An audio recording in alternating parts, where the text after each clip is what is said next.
Está previsto que hoy lleguemos a los 20 millones de personas totalmente inmunizadas en España. Eso supone el 42% de la población y con una sola dosis hay 27 millones de personas, es el 56%.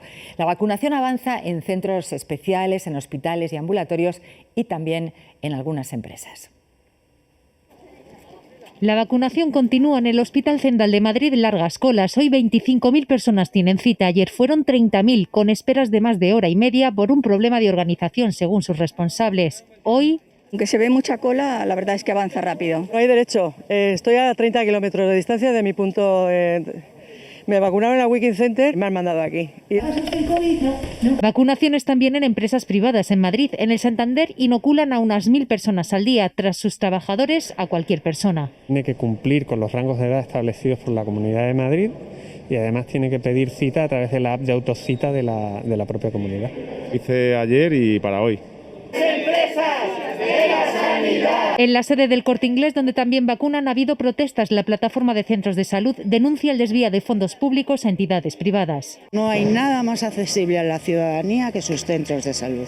Sanidad asegura que lo importante es acelerar el proceso, que ninguna dosis quede en la nevera. Cada comunidad, dice, dentro de la estrategia de vacunación puede adoptar las medidas que crea. En los centros de salud manchegos, algunos problemas con los jóvenes que han pedido autocita. Han sido más de 20.000 en 3 días y algunos al llegar se han encontrado sin vacuna. Por las ganas que la gente tiene de vacunarse. Vacunaciones masivas también en centros cívicos como este de Zaragoza. Aquí estamos vacunando a día de hoy casi 700 personas. O en Melilla, donde ya vacunan a los nacidos en 2004.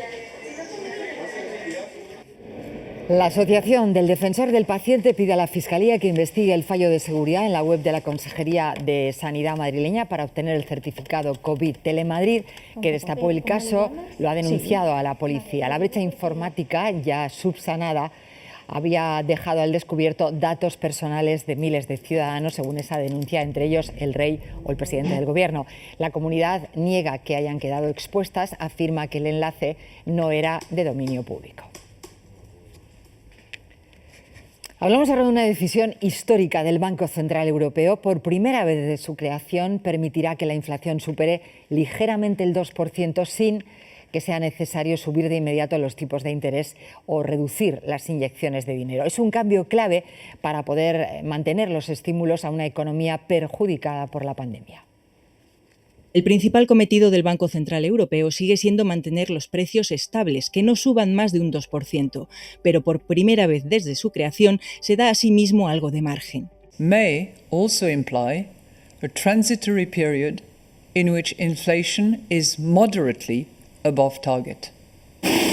Con la inflación en la zona euro en el 1,9%, los países más duros, como Alemania y Países Bajos, temen que se descontrolen los precios y presionan para cerrar el grifo del dinero abierto por el BCE para mitigar la crisis de la pandemia. Realmente, el 90% de la deuda pública la ha comprado el BCE, la deuda pública que ha servido para financiar el coste, digamos, de los ERTE, etcétera, de todo tipo de dispositivos para hacer frente a la pandemia.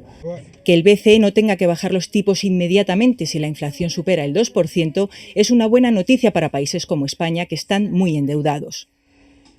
La subida de precios actual se debe a que la recuperación ha sido brusca. Se ha pasado de la hibernación de hace unos meses a la reactivación impulsada por la vacunación. Es un poco como el colesterol, hay inflación buena, inflación mala. Esta es inflación de la mala porque en cierto modo resta poder adquisitivo. Estamos pagando todo lo que importamos mucho más caro y por tanto los consumidores y las empresas también tienen costes de producción.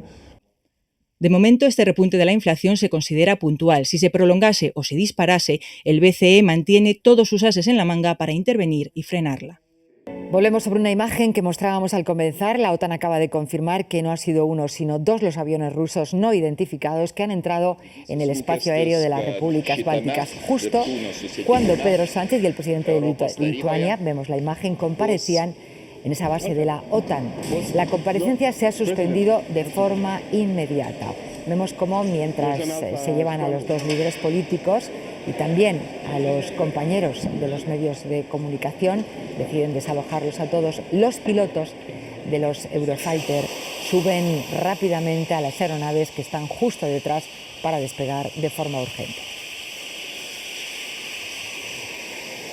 La policía haitiana estrecha el cerco sobre los asesinos del presidente Jovenel Moïse. 4 de los asaltantes han muerto y hemos detenido a otros 2, informaba el jefe de la Policía Nacional. Pero según las autoridades, algunos siguen huidos. De momento poco se sabe de su identidad, salvo que hablaban inglés y español. Entraron en la residencia privada del presidente, asesinándolo a él e hiriendo gravemente a su mujer. Este acto de barbarie no quedará impune, aseguraba el primer ministro interino Claude Joseph, que ha asumido el poder. Joseph estaba a punto de ser relevado, ahora tras el magnicidio se ha convertido en el nuevo hombre fuerte y ha declarado el estado de sitio durante 15 días y movilizado las tropas de la policía y el ejército. Desde el exterior, las reacciones no se han hecho esperar. República Dominicana, que comparte isla con Haití, ha cerrado su frontera terrestre. La Organización de Estados Americanos exige una rápida investigación internacional, mientras que el Consejo de Seguridad de la ONU abordará hoy a puerta cerrada la crítica situación. Las protestas que hemos visto en las calles llegan a las redes. Son cientos de personas las que han empezado a relatar las agresiones que en muchos casos han sufrido desde niños por ser LGTBI. Testimonios de violencia directa en la escuela o en la calle, en una gran ciudad o en un pueblo. Hay un momento en el que se cruza una línea y se hace una especie de clic colectivo. Estamos empezando como a poner en común de manera masiva pues todas estas experiencias, y eso está siendo muy importante para que la gente diga, bueno, es que esto no está bien, no me pasa solo a mí y no le tiene que pasar además a nadie. Estamos, dicen, ante un Me Too para este colectivo que, según el último CIS, suma a casi 3 millones de españoles. La causa en el crimen de Samuel todavía no está clara para los investigadores, pero la respuesta social es similar a otras anteriores.